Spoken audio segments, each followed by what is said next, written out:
I scooted too much. We had a random cold snap here in Texas, and I don't know what to do with myself. I'm back in flannel. It's spring, y'all, and I'm not handling the cold well. Okay. Hey y'all, I'm Jen, and today I thought I would bring y'all my #1 productivity tip for authors. You ready? It's super mind-blowing, except it's not, but it should be.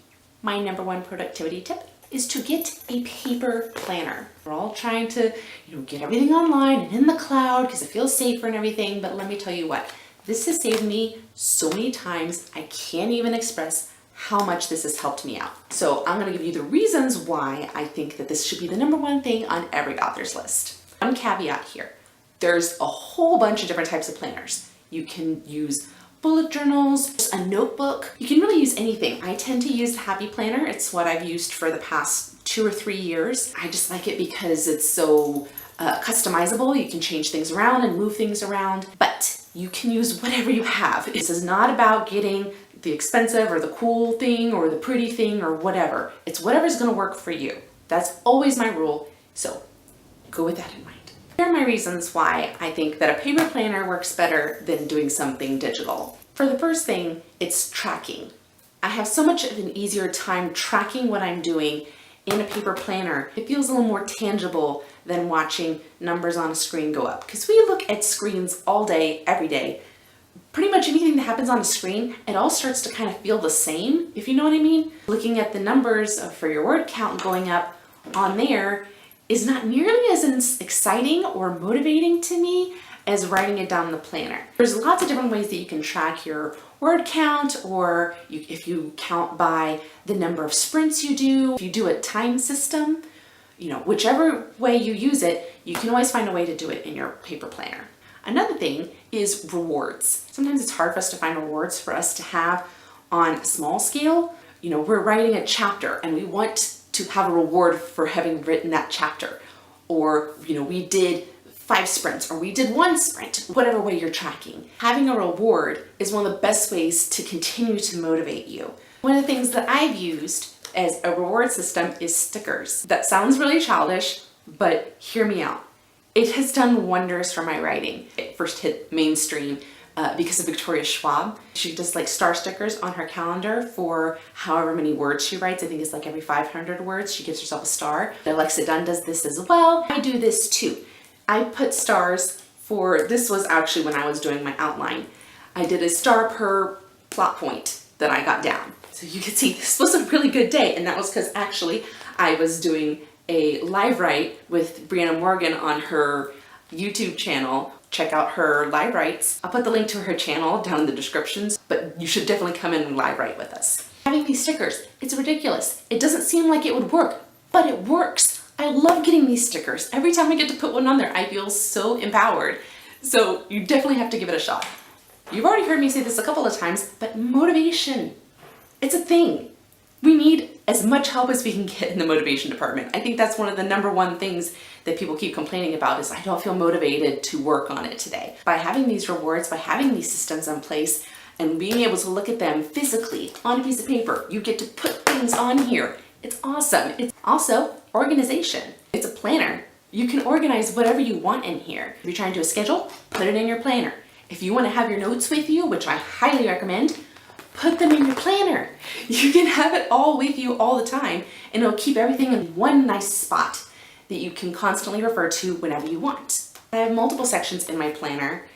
One is just the actual day-to-day, these are the things I need to do for the calendar part. I have goal lists in here, and then I have another tab that's my current work in progress, notes and different things that I want to keep top of mind when I'm working on the project. Also a little pocket in the back so that I can keep any loose stuff in here.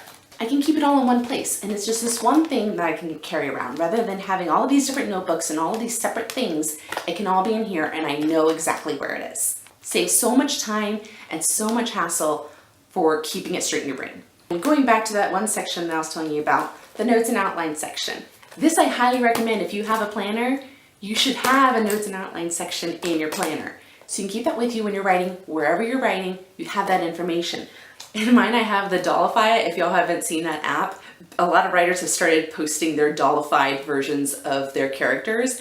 And so I went ahead and did it for my main characters and printed them out and put their names on it because I can never keep names straight for the life of me. But I put their pictures, so it's also a visual reminder of what the character looks like and different features that they have.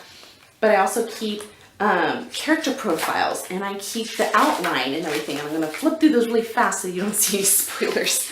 But you can keep all that, and I have that with me wherever I go. So if I'm writing on my phone because I have some time and I'm working on my Google Docs and I can't remember how to spell that person's last name, it's right here. I can just pull it out and look at it. It's fantastic. And the last point that I have is something that's probably going to be the first question you're gonna have. You're gonna say, Jen, I could do all this on Evernote or on my phone or on the computer or any of these other things. Yes, you can, but is it distraction free? Think about that. You have to remove all the apps on your phone or all the programs on your computer. You have to disable your browser and you have to go into airplane mode and you have to do all this to help you stay focused on what you're doing. But you still need that information. So what happens when you've saved all of your information in the cloud and you're trying to write distraction free, but you need that information that you were working on and you can't get past that point? This is distraction free. So while I'm writing, I pull this out and I stick it next to my computer and I flip it to whatever page I need. If I need the outline, I've got it on that. If I need a character sheet because I'm really diving into a character, I pull that out and just have it open to that page, and I can always just flip around. So anytime I need that research, it's always there. And I never have to worry about getting distracted by Twitter. It's fantastic. So those are my reasons for having a paper planner.